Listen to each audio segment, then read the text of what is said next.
Matt Hauser. It's becoming a bit of a habit. The race number one, still there, still doing the hanging business. Still hanging on. Yeah.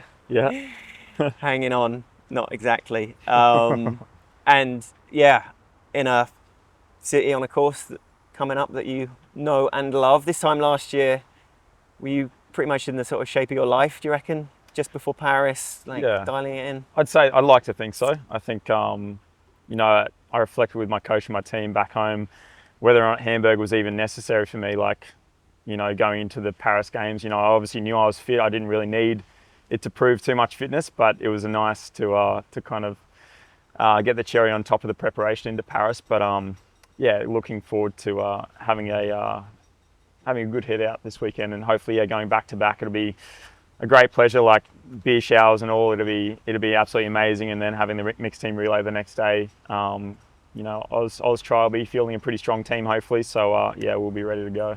Yeah. Spreading the shoey love with another That's person who's just like, hang on a minute. I mean, I'm sure Miguel must have seen that before, but he still looked a bit took him by surprise. He said from now on we only do the shoey if I win. So if I podium, I don't get a say in the shoey. So I don't know, the shoey might not be catching on, but in Australia it's well and truly alive. Love the fact that some people are just like completely like, hang on, what is this? And in some places it turns a few heads. What's the problem? I mean, it turns a few heads. It's not on the shoe for that long. It's all right. It doesn't have too much time to collect everything. Reflections on Algerro, the last race. So obviously you've gone second, first, second up to now. We're into the fourth race of the season, and Algerro was just like, it was an absolute blast off from Miguel. Did it take you by surprise a little bit, or were you kind of expecting a blow from up ahead? Or a little bit. Certainly the pace out of T2 was very it was exceptional by Miguel, and he kind of just blew the race out of the water. Me, Leo, and Luke for a while there were kind of just hanging on to a certain pace. It was a warm day. It was obviously very hot pace on the bike as well. And credit to Miguel, he did the majority share of work on the bike. So it was a super strong day from him. I probably expected to go run a little bit better, have a little bit better legs, but I was sick for about a week after Yokohama, so the travel and the race accumulated and didn't really go too well on the body. So it was just nice to be back up there in the front end and get another podium in Algerro. And traditionally, like tough hilly courses for me hasn't been the best. A bit of a bigger boy, so it's a bit harder against gravity, working against it. So it was nice to get that result in Algerro and just to prove my consistency is there and strong. And then since Algerro was altitude as well for for the first time. My coach really? Well, pretty much for a solid period of time, 3.5 weeks up in Andorra. Got to see how Hayden's rehab was progressing. It's pretty good. So was this an espionage mission as well as a? No double agents here. Just checking on a Kiwi mate. But we planned Andorra because everyone goes to Font-Romeu, and we're planning something a little bit different.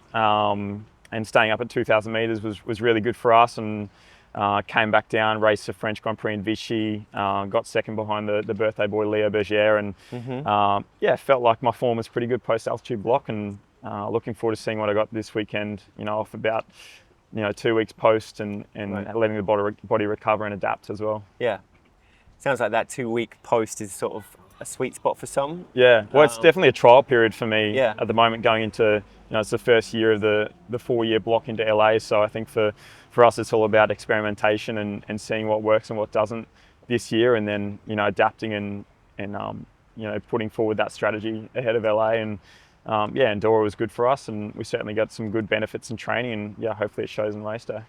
How did it feel in Vichy, literally speaking? Were you kind of like, woof?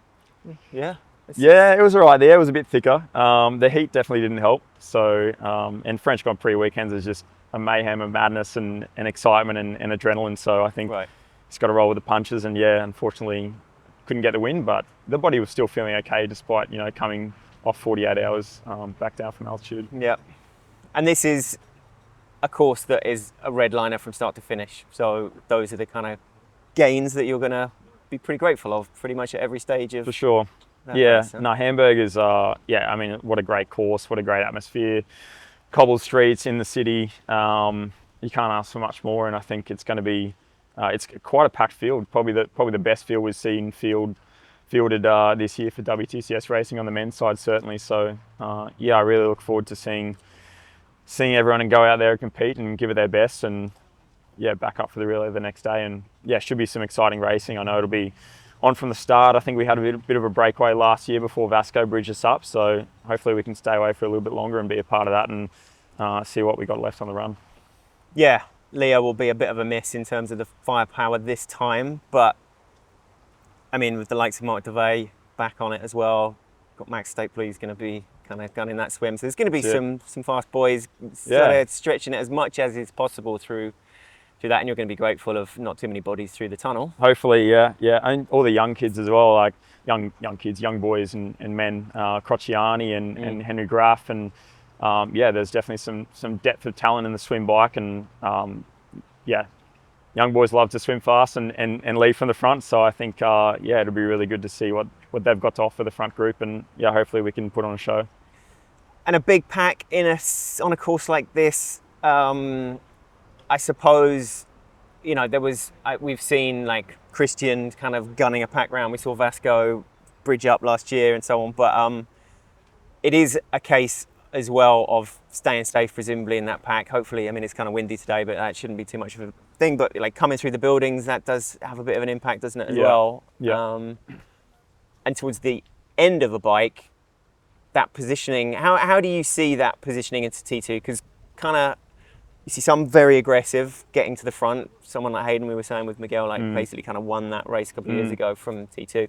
You seem to sometimes be a bit like, do you prefer to play a sort of patient game and just know that you're staying out of trouble because you're backing yourself over the first couple It's definitely something that I'm always working on. Like it's a percentage that I really want to get better in triathlon, and yeah, coming into T2 positioning is everything, especially when you've only got, you know, 14-minute 5K run on the back end of that, so you can't afford to give up any positions or seconds.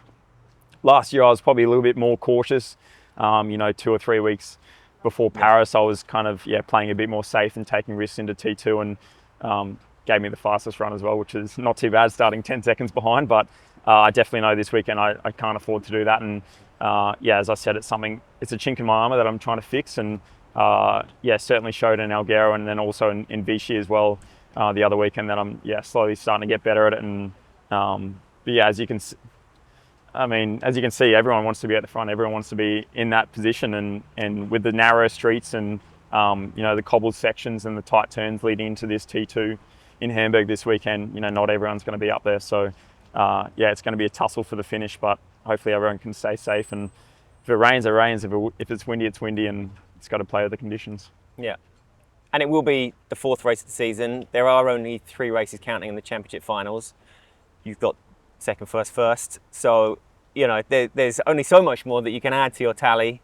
And it'll be interesting, I guess, seeing those below and who's maybe creeping up towards you. And yeah, it's like, ideally, obviously, ticking a couple of those 2s into a couple of 1s as well. For sure. Yeah, it's been nice to not be off the podium this year so far. And yeah, to have that 3 races counting, I guess it makes the grand final that more exciting, and with 7 or 8 regular season races, as well as there's multiple opportunities for a lot of guys to come in with top points to the grand final. So you know, it's not just about me scoring maximum points, it's about me you know, preventing other people from scoring maximum points as well. So yeah, there's always everything to play for. Even if you've got 3 solid results up there, you need to keep battling it out all the way through the end. So yeah, that's what I'm here to do, and that's what I'll continue to do up until Wollongong. Only other person to be number 1 in the world so far this year, Hayden. Then how was his form? Did he welcome you as a, you know, the passing of the baton for? Yeah, well, not to give away too much, but he rode 155 k's with us on the TT bike one day, and that was probably his 3rd ride back on the road. So he's yeah, nothing can keep a good man down like him, and no doubt he'll be back on the T100 circuit and the World Tri circuit before we know it. But yeah, for now, I'll keep making the most of him and Alex's absence and trying to get those wins. Did you get a tour of Wild Mansions while you were there? Or Not quite, but yeah, I think he likes to keep his cards close to his chest, mate. So yeah, maybe one day. Yeah. Maybe one day. Great stuff. Well, yeah, best of luck getting that 3rd, one of the 2s ticked into a 1, and yeah, just taking it to the team out there. Cheers, Doug. Have a great Appreciate race. it. Thanks, No mate. problem. Cheers.